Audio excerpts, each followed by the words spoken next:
हर हर महादेव। भगवान श्री शिव के 12 ज्योतिर्लिंगों में जो अद्भुत हैं, जो वर्तमान समय में बड़े चर्चा में बने हैं, श्री काशी विश्वनाथ भगवान, इनकी बड़ी चर्चा है। आहा, काशी विश्वनाथ भगवान के दर्शन करने मात्र से व्यक्ति ब्रह्म हत्या इत्यादि दोषों से मुक्त हो जाता है। ऐसा पुराणों में वर्णन है, काशी में मरने वाले व्यक्ति का मोक्ष हो जाता है, वो कभी नरक इत्यादि में नहीं जाता। आज भी आप यदि काशी जाएं तो आपको वहाँ पर कई मुर्दे जलते दिखाई देंगे, लाशें जलती दिखाई देंगी। क्यों? लोगों का ऐसा मानना है जिसकी गति काशी में हो जाए, जिसकी मृत्यु काशी में हो जाए, वह भगवान शिव के शिव धाम को जाता है, क्योंकि भगवान ने काशी को अपने त्रिशूल पर धारण किया हुआ है। सभी नगरियों में जो प्राचीन नगरी हैं वो काशी है। अयोध्या, मथुरा, काशी, कांची, अवंतिका, जो सप्तपुरियां हैं, पुरी, द्वारावती, गया, सप्तैत, मोक्षदायिका, उनमें जो सबसे पुरानी नगरी है वो श्री धाम काशी है। बंधु, आप सभी अवसर लगाकर काशी जाएं। हम सबका बड़ा सौभाग्य है कि इस समय, वर्तमान समय, जो हमारे प्रधानमंत्री जी ने, उन्होंने बड़ा अद्भुत करा। काशी के मंदिर का जो जीर्णोद्धार कराया, नहीं तो छोटी छोटी गलियां, भगवान के मंदिर कैसे जाना, कैसे क्या करना, बड़ा अद्भुत लगता था। भगवान श्री शिव जी काशी में निवास करते हैं और उनकी नगरी में ही लोगों ने घेर रखा था, मंदिरों को अपने घरों में कर लिया था। बड़ा लोगों ने उचित नहीं करा था, परंतु वर्तमान समय जो हमारे आदरणीय श्री प्रधानमंत्री जी हैं, उन्होंने हम सभी सनातनियों के लिए बड़ा अच्छा किया है। और यह क्या किया कि उन्होंने श्री काशी विश्वनाथ कॉरिडोर की स्थापना करी और उससे आप सीधा गंगा जी के तट पर जा सकते हैं। कहाँ से? मंदिर से सीधा गंगा जी के तट पर, और वहाँ जा कर के आप अपने स्नान इत्यादि करके भगवान काशी विश्वनाथ के दर्शन कर सकते हैं। बड़ा अद्भुत है, इसलिए सभी को काशी जाना चाहिए। जो काशी नगरी है, इनकी अनेक कल्पों में अनेक कथाएं मिलती हैं, क्योंकि एक काशी नगरी जब सृष्टि का प्रलय आता है तो सारी सृष्टि जल में विलीन हो जाती है, परंतु काशी नगरी विलीन नहीं होती है। प्रलय काल में भी काशी नगरी भगवान शिव के त्रिशूल पर विराजमान रहती है। यह बड़ी अद्भुत नगरी है। बोलो हर हर महादेव। ऐसा माना जाता है कि जब ब्रह्मा जी ने सृष्टि की रचना करी तो उन्होंने सृष्टि की रचना की है, परंतु जो काशी नगरी है इसकी रचना स्वयं भगवान शिव ने करी। भगवान शिव से अपने त्रिशूल पर धारण करके रखते हैं। जब सभी देवी देवता प्रार्थना करते हैं भगवान शिव से, तब भगवान शिव इस नगरी को धरा पर लाते हैं और अपने त्रिशूल से धरा पर ला करके रखते हैं। तो सभी देवी देवता प्रार्थना करते हैं कि हे भोलेनाथ, आप इसी धरा पर काशी नगरी में लिंग स्वरूप में विराजमान होकर के जगत का कल्याण कीजिए। तो भगवान शिव वहाँ पर विराजमान हो जाते हैं और जगत का कल्याण करते हैं। अनेक कथाएं हैं प्यारे काशी नगरी की। एक समय की बात है कि भगवान, जब ब्रह्मा और विष्णु का आपस में युद्ध हुआ, किसको लेकर कि मैं बड़ा मैं बड़ा, तो उनके बीच ज्योतिर्स्तंभ प्रकट हुआ, जिनकी कथा आपने पहले ही सुनी। जब ज्योतिर्स्तंभ प्रकट हुआ है तो उस समय की बात है कि उसमें यह शर्त रखी गई कि जो इस ज्योतिर्लिंग का और छोर पता लगा लेगा वही बड़ा है।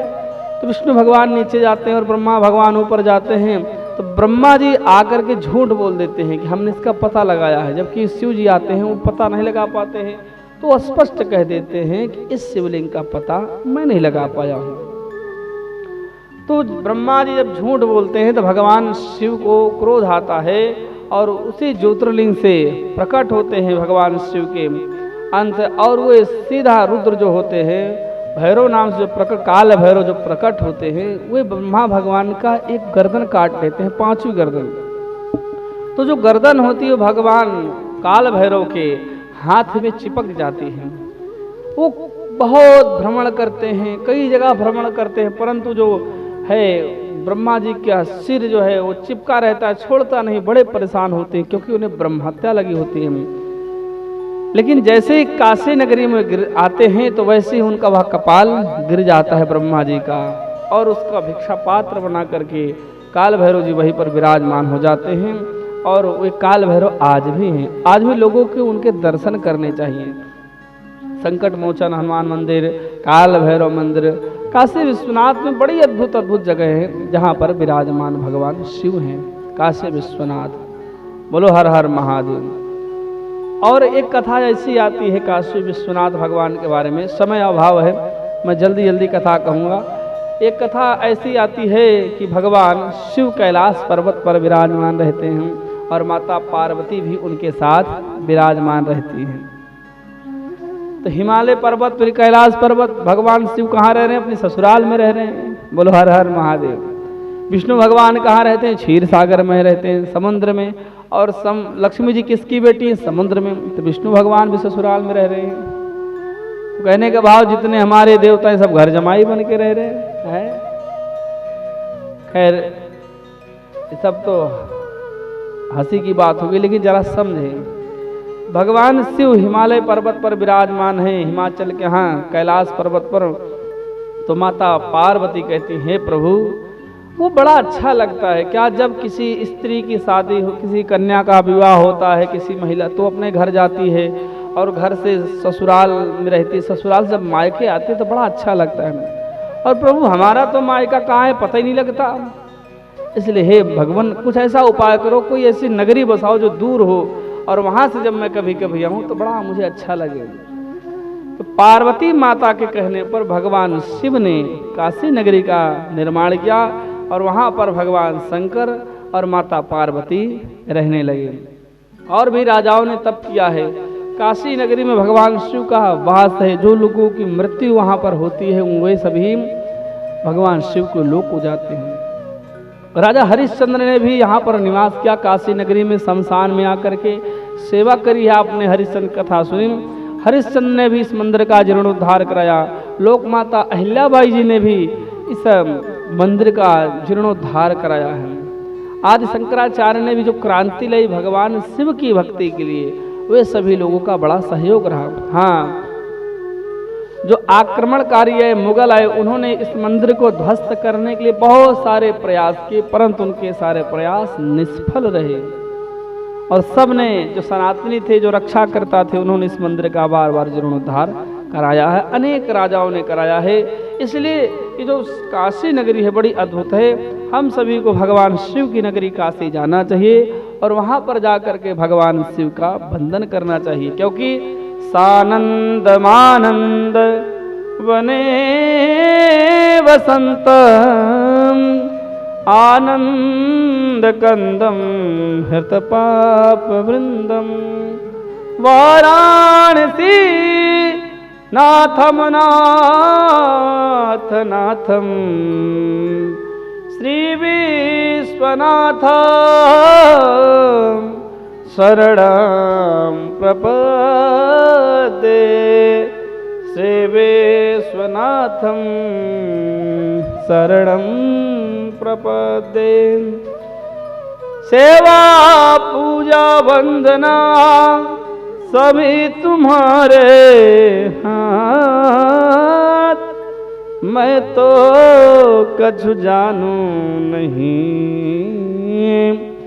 तुम जानो विश्वनाथ, तुम जानो विश्वनाथ। गंगा तरंग रमणीय जटा कलापम गौरी निरंतर विभूषित वाम भागम नारायण प्रियमनंग मदापहारम वाराणसी पुरपतिं भज विश्वनाथं वाराणसी पुरपतिं भज विश्वनाथं। गंगा तरंग रमणीय जटा कलापम, जिनकी जटाओं में गंगा जी रमण करती हो, घूमती हूँ, वे भगवान जो बागंबरधारी हैं भगवान शिव, जिनके गले में सर्पों की माला है, ऐसे जो आनंदपुरी नगरी के निवासी हैं, जो वाराणसी में रहते हैं, ऐसे मेरे नाथ को हम प्रणाम करते हैं। तो बंधुओं, आप सभी लोग शिव के दर्शन कीजिए।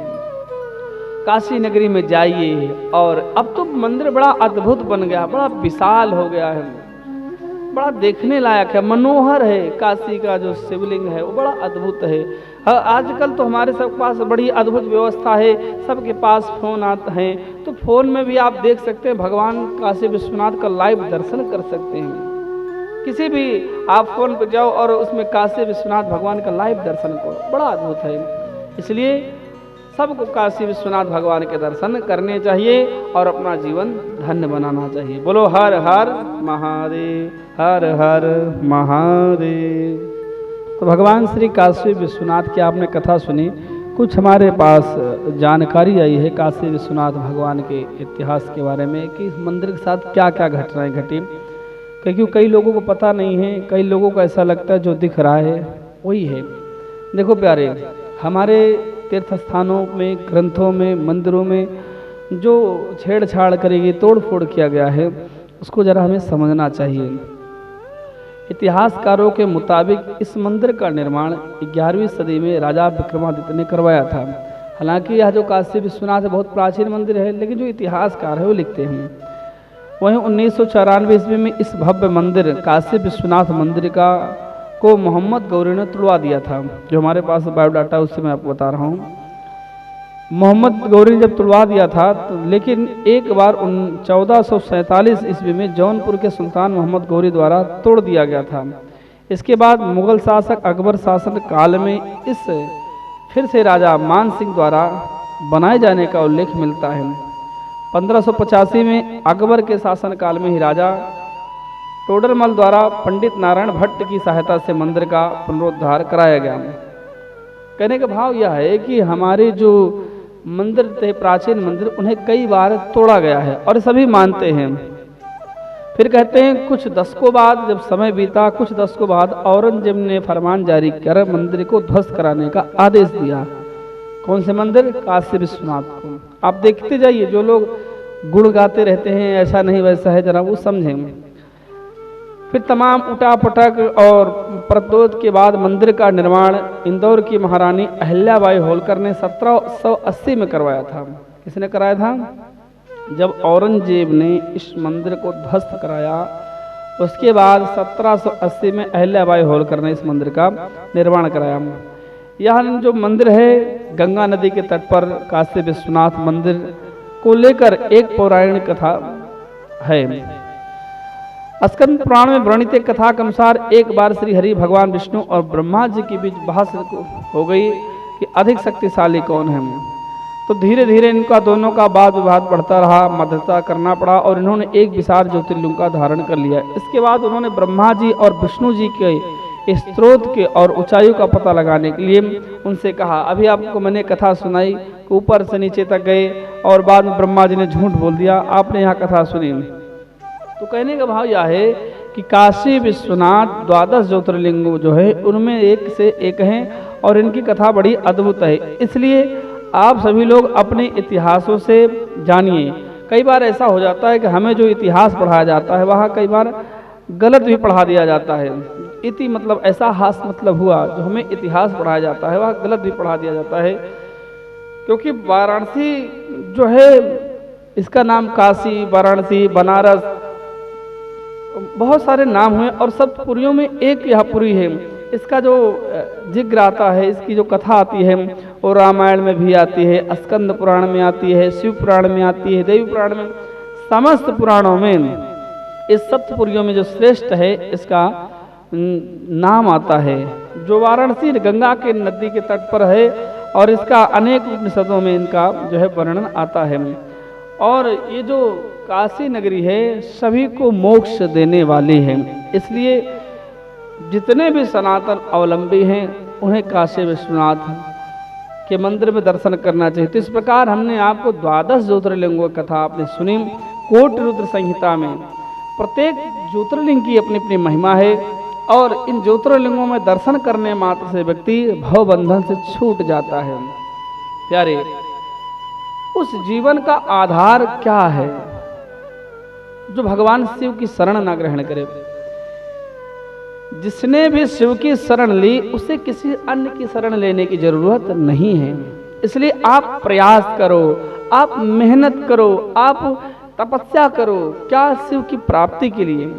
और मैं तो कहूँगा, और जो मेरा अनुभव है, आप शिवालय में जाए, भगवान शिव के सन्मुख बैठें और उनकी भक्ति करें, समय लगा करके शिवालय में जरूर कुछ देर बैठे।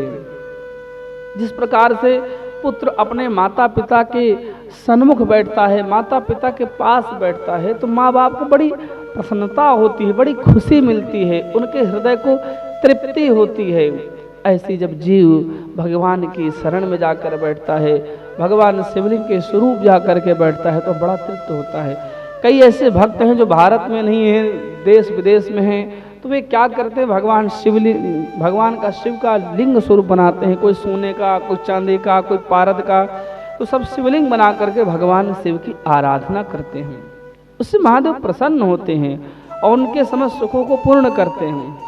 देखो प्यारे, हमारे यहाँ श्री शिव पुराण में बताया गया है कि जो व्यक्ति पार्थिव शिवलिंग बनाता है, 1 करोड़, कितने, 1 करोड़ उसे मनोवांछित फल मिलता है। यदि किसी को राजा बनना है तो वह 10 करोड़ पार्थिव शिवलिंग को बनाए। कितने, राजा बनने के लिए 10 करोड़ पार्थिव शिवलिंग का निर्माण करे और उसका पूजन करें। अब कई लोग होते, संख्या सुनते उनकी सांस चढ़ जावे, ऐसा कैसे हो जाएगा, उसका तरीका बता देंगे, लेकिन लोग सुनने को तैयार नहीं। अब उनसे कह दो कि 10 करोड़ रुपया कमाएं, जब आप राजा बनेंगे तुरंत कहेंगे हाँ जी तरीका बताओ, हम कमाने को तैयार हैं। तो ये जो जगत की संपत्ति है, इसके चक्कर में आप पड़े हैं, और जो परम तत्व की संपत्ति है, शिव को पाने की संपत्ति है, उसको आप श्रवण नहीं करना चाहते, उसका तरीका नहीं पूछते, क्योंकि हमें बचपन से ट्रेनिंग दी गई है किस चीज की, एक चीज की, धन कमाओ, धन कमाओ, धर्म कमाओ चाहे ना कमाओ, लेकिन धन कमाओ। तो प्रायः हम लोग क्या कर रहे हैं, हमेशा धन के धन धन धन, जो जीवन भर धन धन करता रहता है और मरने के बाद उसके नाम का अगर निधन लिख दिया जाता है। बच्चे बड़े हर्ष के साथ लिखते हैं कि मुझे सूचित करना पड़ रहा है कि मेरे पिताजी का निधन हो गया। कमाल की बात है। और तुम क्या कर रहे थे, धन धन। तो निधन हो जाए इससे पहले आप अपने जीवन को धन्य कर लो। कहीं ऐसा ना हो कि अखबार में ही बिल्कुल फोटो आए। इतने सभी को भगवान शिव की भक्ति करना चाहिए और आराधना करने में, शिव पूजन करने में अपने जीवन का सर्वस्व लगाना चाहिए। क्योंकि मानव देह पाकर के भी यदि आपने भगवान शिव की पूजा वंदना नहीं की, भगवान शिव की सेवा नहीं की, तो व्यर्थ है। किस काम का मानव जीवन आपका? भगवान की जो सर्वश्रेष्ठ रचना है वो क्या है? मानव जीवन है। भगवान ने मानव को बनाया, अपनी रचनाओं में श्रेष्ठ रचना दी जो मानव को दी। तो मानव का भी यहाँ दायित्व बनता है, फर्ज बनता है क्या, कि महादेव की सेवा करें। आप नियम बनाओ कि हमें शिवालय जरूर जाना है और महादेव के सन्मुख कुछ देर बैठना है, उनके ऊपर जल, गंगा जल अर्पित करना है। जो कुछ है, एक बेलपत्रम, एक पुष्पम, एक लोटा जल की धार, जो कुछ है वो भगवान को आप समर्पित कीजिए। जब आप भगवान को समर्पित करेंगे तो चंद्रमौली रीझ के देते हैं फलचार, तो भगवान शिव आपको अनेक प्रकार के फल प्रदान करेंगे जिससे आप प्रसन्न होंगे, आपका जीवन खुश होगा, आप दरिद्रता से दूर जाएंगे, आपको किसी के सामने गिड़गिड़ाने की जरूरत नहीं है, आपको परेशान होने की जरूरत नहीं। भले ही इस लोक में धन कम मिले, परंतु जब आप परलोक में जाएंगे तो आप महाधनी बन करके जाएंगे। लेकिन विडंबना क्या है, हमें ऐसा लगता है कि हम भगवान की सेवा करें तो इस जगत में हम धनवान हो जाएं, भले ही परलोक में हम धनवान ना हो। नहीं प्यारे, शिव की पूजा यदि आप करते हैं तो इस जगत में भी धनवान होंगे आप और परलोक में भी धनवान होंगे। ये शिव पुराण कहता है, भगवान शिव की कथा कहती है। इसलिए नित्य आप अपने घर में शिव पुराण का पूजन करें, शिव पुराण कथा को सुने, क्योंकि भगवान श्री वेद व्यास ने इसे प्रकट किया है, सूत जी ने गाया है, शौनक आदि ऋषियों ने सुना है और हम आपको भी सुना रहे हैं। और आजकल तो आप लोग बड़े सौभाग्यशाली, टीवी के माध्यम से, मोबाइल के माध्यम से अनेक कथाएं श्रवण करने को मिलती रहती हैं। हमारे भी सोशल मीडिया पर जो कथाएं अपलोड करी जाती हैं आप लोग सुनते हैं, और जो सोशल मीडिया पे सपोर्ट कर रहे हैं उन्हें बहुत बहुत धन्यवाद है कि जो हमारे चैनल को सब्सक्राइब कर रहे हैं और शेयर इत्यादि कर रहे हैं, उन्हें बहुत बहुत धन्यवाद, सादर आभार है। भगवान शिव की कृपा उन पर सदैव बरसती रहे और वे सभी इसी तरह भगवान शिव की कथा का प्रचार करें। देखो प्यारे, एक कथा तो यह है कि आप पंडाल में बैठकर कथा सुन रहे, दूसरा क्या है कि आप घर बैठे कथा श्रवण कर रहे हैं और लोगों को भेज रहे हैं। जो तो नज़दीक के लोग पंडाल में आ गए, लेकिन जो दूर के लोग हैं जो नहीं आ सकते, उनके लिए हमने सोशल मीडिया बनाया है। हमारा जो चैनल है, आप लोग उसको सुन रहे हैं, उस पर जा करके तो वहाँ पर कमेंट शेयर और अवश्य करते रहे। इससे क्या होता है कि भगवान की कृपा आपको वहाँ भी मिलती है। क्यों? आप धर्म को सपोर्ट कर रहे हैं, आप कोई गलत चीज़ नहीं देख रहे हैं। टीवी के माध्यम से, मोबाइल के माध्यम से, यूट्यूब के माध्यम से, फेसबुक के माध्यम से, जिस माध्यम से आपको भगवान कथा मिले उस माध्यम से आप श्रवण कीजिए, क्योंकि आप भगवान कथा श्रवण करना आपका अधिकार है।